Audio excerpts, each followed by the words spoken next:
All right, mathematicians, here we're determining if figures are related by a reflection. So we will be able to click on a button that does either a vertical line or a horizontal line. And so for this one, if you do a vertical line, let's say like right on top of the y-axis, you'll see that these do not quite match up.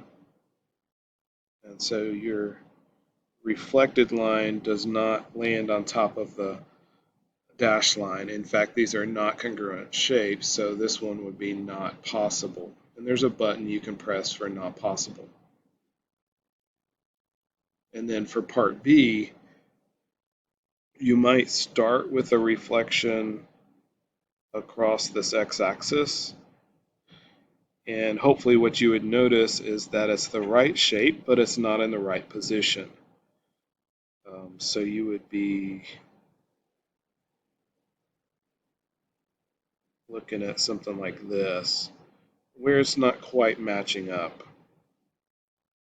And so what you would have to do is move that line of reflection just slightly. And the way I can accomplish that on this particular thing is to move the grid, but on your in ALEKS, you're going to be moving that line of reflection to make sure it lines up. And so now when we reflect it across this line y equals -1, it does in fact land on top of the other figure, and so you can see that based on a reflection, these are congruent shapes. All right, so hopefully that helps you.